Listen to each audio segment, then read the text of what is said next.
അപ്പോൾ നമ്മൾ ഇന്ന് ഒരു ബീച്ച് ബീച്ചെന്ന് പറയാൻ പറ്റത്തില്ല. നമ്മൾ വീട്ടിന് തൊട്ടടുത്ത് തന്നെ ബാങ്കോർ എന്ന് പറയുന്ന ഒരു സ്ഥലമുണ്ട്. അപ്പം ബാങ്കോർ എന്ന് പറയുന്ന സ്ഥലം വിസിറ്റ് ചെയ്യാൻ പോവാണ്. കാരണം ഇത് നമുക്കിപ്പോൾ ഒരു ഓഫ് ഡേ ആയതുകൊണ്ട് തന്നെ നമ്മൾ വിചാരിച്ചു പെട്ടെന്ന് accessible ആയിട്ടുള്ള ഒരു സ്ഥലത്തേക്ക് പോയി നോക്കാമെന്ന് വിചാരിച്ചു. അപ്പോൾ ഇത് ഞങ്ങളിപ്പം ജസ്റ്റ് വീട്ടിൽ നിന്ന് ബസ് സ്റ്റേഷനിലേക്ക് പോവാണ്. ബസ് സ്റ്റേഷൻ എന്ന് പറഞ്ഞു കഴിഞ്ഞാൽ ഒരു 3 മിനിറ്റ് നടക്കാൻ മാത്രമേ ഉള്ളൂ. ജസ്റ്റ് ഞങ്ങളുടെ അപ്പാർട്ട്മെൻറ്റിൻ്റെ നേരെ ഓപ്പോസിറ്റാണ് ഞങ്ങളുടെ ബസ് സ്റ്റേഷൻ.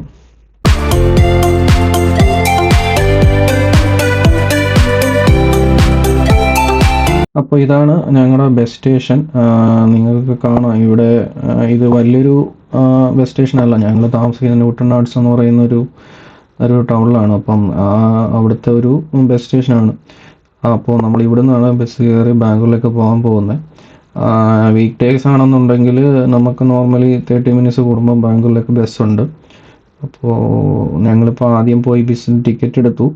ഈ ടിക്കറ്റ് എടുത്തിട്ട് ബസ്സിലേക്ക് കയറാൻ പോവാണ്. അപ്പോൾ നമ്മൾ ബസ് കയറി കഴിഞ്ഞു. ഇനിയിപ്പം നമുക്ക് ഇവിടുന്ന് ഒരു 15 മിനിറ്റ്സ് ജേർണി ഉണ്ട്.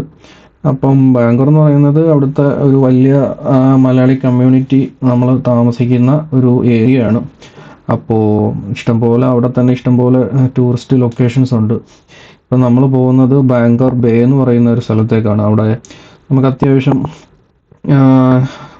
കാണാനും ജസ്റ്റ് ഒരു വാക്ക് വേയും കാര്യങ്ങളൊക്കെ ഉണ്ട്. ഒരു സീ സൈഡാണ്.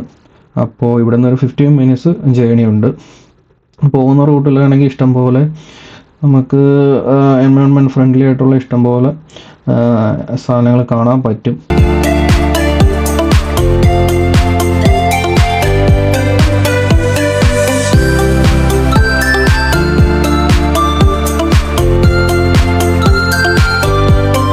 അപ്പോൾ ഇതാണ് ബാങ്കോർ ബേ. ഇത് നമുക്ക് ഇതൊരു ബേ ആണ്. അതായത് നമ്മൾ ചെറിയ ചെറിയ ബോട്ടുകളും അതേപോലെ ആച്ചുകളും പ്രൈവറ്റ് ആയിട്ടുള്ള ബോട്ടുകളൊക്കെ നമുക്ക് ബേയിൽ പാർക്ക് ചെയ്യാം. അതായത് നമ്മൾ കാർ പാർക്ക് ചെയ്യുന്ന പോലെ തന്നെ നമുക്ക് നമ്മുടെ പ്രൈവറ്റ് ആയിട്ടുള്ള ബോട്ട്സ് പാർക്ക് ചെയ്യാൻ പറ്റുന്ന ഒരു ബാങ്കോർ ഉള്ളൊരു ലൊക്കേഷനാണ്. നമുക്ക് ഇവിടെ നോക്കിക്കഴിഞ്ഞാൽ നമുക്ക് ഇഷ്ടംപോലെ ബോട്ടുകൾ കാണാൻ പറ്റും. കാരണം ചെറിയ ചെറിയ ആച്ചുകളും ബോട്ടുകളും നമുക്ക് കാണാൻ പറ്റും.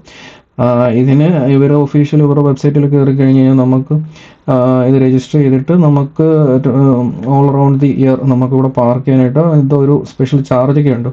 ആ ചാർജിനെ പറ്റി എനിക്ക് വലിയ ഒരു ഇതില്ല. അവരുടെ വെബ്സൈറ്റിൽ കയറി കഴിഞ്ഞാൽ അറിയാൻ പറ്റും. ഇതിൻ്റെ ചുറ്റും നമുക്ക് നടക്കാനായിട്ടുള്ളൊരു പാത്ത് വേ ഉണ്ട്. അത് നല്ല രസമാണ് കാണാനൊക്കെ.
ബാങ്കർ ബേയുടെ ലെഫ്റ്റ് സൈഡിലായിട്ട് നമുക്ക് ഇപ്പോൾ ഇവിടെ കാണാൻ പറ്റും ഒരു പ്ലേയിങ് ഏരിയ ഉണ്ട്. അതായത് കിഡ്സിൻ്റെ പ്ലേയിങ് ഏരിയ. അപ്പോൾ ഞങ്ങളുടെ ബേബി ഇപ്പം ജസ്റ്റ് 6 മന്ത്സ് ആയതേ ഉള്ളൂ. അപ്പോൾ അതുകൊണ്ട് തന്നെ ഞങ്ങൾ അതിനകത്തേക്ക് കയറിയില്ല. കാരണം കൂടുതലും കുറച്ചുകൂടെ വലിയ കുട്ടികൾക്ക് വേണ്ടിയുള്ളൊരു ആക്സസിബിൾ ആയിട്ടുള്ളൊരു ഏരിയ അത്. അതിനകത്ത് കുറേ അധികം നമുക്ക് ആക്ടിവിറ്റീസ് ഉണ്ട്, കുറേ അധികം റൈഡ്സ് ഉണ്ട്. അപ്പോൾ അതെല്ലാം ചാർജബിൾ ആണ്. ഞങ്ങൾ അതിനകത്തോട്ട് കയറാത്തതുകൊണ്ട് അതിൻ്റെ ചാർജ് എന്താണെന്ന് അറിയത്തില്ല. ഇതിനകത്ത് എൻട്രി എനിക്ക് തോന്നുന്നു ഫ്രീ ആണെന്ന് തോന്നുന്നു. പക്ഷേ ഓരോ റൈഡിൽ കയറുന്നതിന് നമ്മൾ ഓരോ റൈഡിനും എക്സ്ട്രാ ക്യാഷ് കൊടുക്കേണ്ടതായിട്ടുണ്ട്. പിന്നെ അതുകൂടാതെ അതിനകത്ത് കഫേ ഉണ്ട്, ചെറിയൊരു റെസ്റ്റോറൻറ്റ് സ്റ്റൈൽ ഓഫ് കഫേ ഉണ്ട്. അപ്പോൾ നമുക്ക് എന്തെങ്കിലും റിഫ്രഷ്മെൻറ്റ് വേണമെങ്കിൽ അവിടെയും.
നമുക്ക് മറ്റുള്ള സൈഡിലൊന്നും ബേയിലേക്ക് ഇറങ്ങാനായിട്ട് പറ്റത്തില്ല, ബീച്ച് സൈഡിലേക്ക്.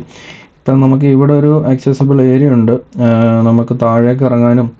ഇപ്പം ഇവിടെ കുറേ പേര് നിന്ന് ഡോഗ്സിനെ കൊണ്ടും കുഞ്ഞുങ്ങളെ കൊണ്ടും വന്നിട്ട് ബീച്ച് സൈഡിലേക്ക് ഇറങ്ങുന്നുണ്ട്. ഇപ്പം നമുക്ക് കാണാൻ പറ്റും, ഇതിൻ്റെ ഫ്രണ്ട് സൈഡിലേക്ക് നോക്കിക്കഴിഞ്ഞ് കഴിഞ്ഞാൽ നമുക്ക് താഴേക്കായിട്ട് ഇറങ്ങാനായിട്ടുള്ള ആക്സസിബിൾ ഏരിയ ഉണ്ട്. അപ്പോൾ ഇതാണ് ഞങ്ങളുടെ ഒരു ഷോർട്ട് വീഡിയോ. ഇതിൻ്റെ ചുറ്റും ഇഷ്ടംപോലെ കാഴ്ചകളുണ്ട്. അപ്പോൾ എല്ലാം കൂടെ നമുക്ക് ഒരു വീഡിയോയിൽ കാണിക്കാൻ പറ്റാത്തതുകൊണ്ടാണ്. അപ്പം എല്ലാവർക്കും വീഡിയോ ഇഷ്ടപ്പെട്ടെന്ന് വിചാരിക്കുന്നു. Thank you.